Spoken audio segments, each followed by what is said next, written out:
صباح الخير، صباح النشاط والرياضة. أهلا بيكم في حلقة جديدة من برنامج استباحة رياضية، اللي بنغوص فيه سوا في عالم التدريب الرياضي علشان نكتشف الأسس اللي بتساعد الرياضيين يوصلوا لأعلى مستوى.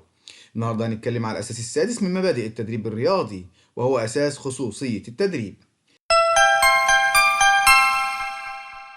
المبدأ ده مهم جدا في تصميم البرامج التدريبية الفعالة، لأنه بيأكد على ضرورة توافق التمرين مع متطلبات الرياضة المستهدفة علشان نحقق أفضل النتائج. الأساس ده له نص أساسي بيقول: علشان الأداء الرياضي يتطور لازم التدريب يكون بنفس الأنماط الحركية الخاصة بالرياضة اللي هيتنفذ فيها في المباراة أو المنافسة. طب مفهوم خصوصية التدريب إيه؟ من نص الأساس اللي احنا قلناه، خصوصية التدريب بتعني ممارسة التمارين اللي بتحاكي الحركات الخاصة بالرياضة المستهدفة، وده بيؤدي لتحسين أداء عن طريق الأنسجة والأعضاء المشاركة في الحركات دي، يعني في نفس الاتجاه الحركي اللي بيتم فيه حركات المنافسة. طب إيه هي النقاط الرئيسية في مفهوم خصوصية التدريب؟ التدريب لازم يكون متوافق مع الحركات الخاصة بالرياضة التخصصية، يبقى نفس الأداء الحركي اللي بيتم في المباراة. التكيفات الناتجة من التدريب بتأثر بشكل أكبر على الأعضاء والأنسجة المشاركة في الأداء الحركي، يبقى بيحدث تكيفات.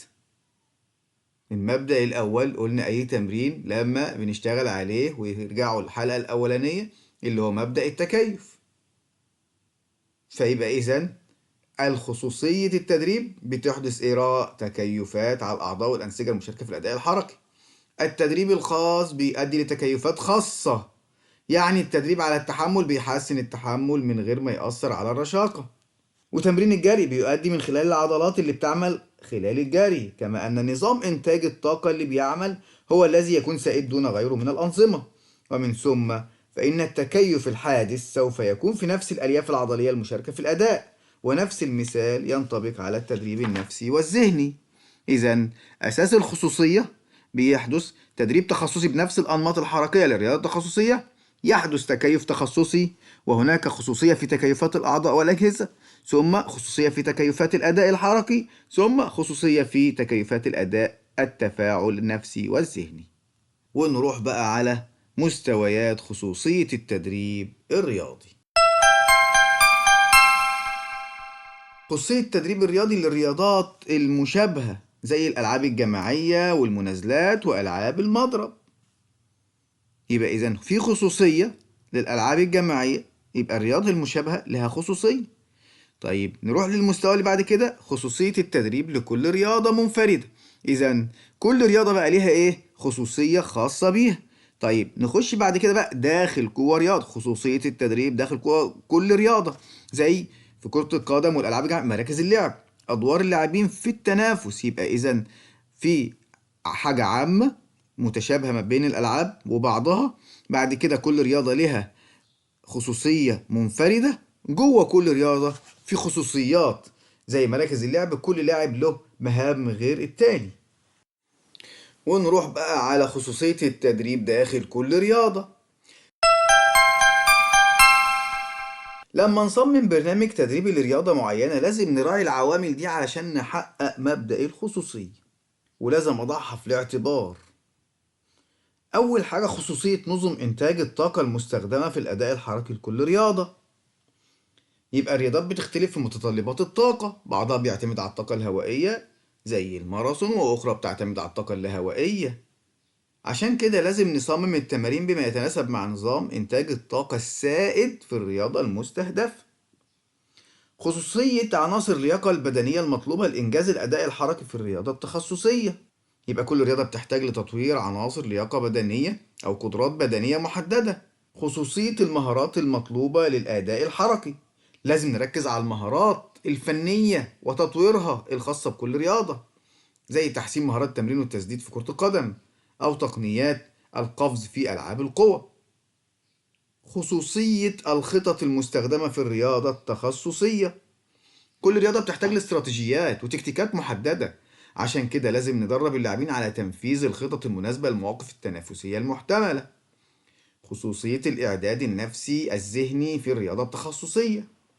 الجانب النفسي بيأثر بشكل كبير على الأداء، عشان كده لازم نقدم تدريبات تساعد الرياضيين على التركيز والثقة بالنفس والتحكم في التوتر. خصوصية الإعداد المعرفي في الرياضة التخصصية. يبقى كل نوع من الرياضة بيحتاج معرفة خاصة بقوانين اللعبة، استراتيجياتها، تكتيكاتها، وده بيستدعي إعداد معرفي مناسب للرياضيين. نروح بقى بعد كده لأهمية التدريب العام بجانب التدريب الخاص. تطبيق مبدأ خصوصية التدريب مش معناه إهمال التدريب العام، وده للأسباب التالية. التدريب الرياضي العام بيمهد للتدريب الرياضي الخاص، يبقى التدريب العام هو الأساس الذي يبنى عليه التدريب الخاص، لأن بيساهم في تطوير القدرات البدنية العامة زي القوة والتحمل والمرونة، وده بيهيئ الجسم لتحمل متطلبات التدريب المتخصص. التدريب الرياضي العام بيدعم التدريب الرياضي الخاص. التدريب العام بيساعد في تقوية العضلات المساندة والمقابلة، وده بيساهم في تحسين الأداء الكلي والوقاية من الإصابات. مثلا تقوية العضلات المقابلة بتعزز التوازن العضلي وبتقلل من مخاطر الإجهاد. نروح بقى للمدركات الخاطئة ونصحح المفاهيم. أول مدرك خاطئ: الاعتقاد بأن التدريب التخصصي بيأثر على جميع أجهزة وأعضاء الجسم بنفس الدرجة. الحقيقة إن التدريب التخصصي بيحدث تكيفات محددة في الأعضاء والأنسجة المشاركة بشكل مباشر في الأداء الحركي، ومش بيأثر بنفس الدرجة على جميع أجزاء الجسم.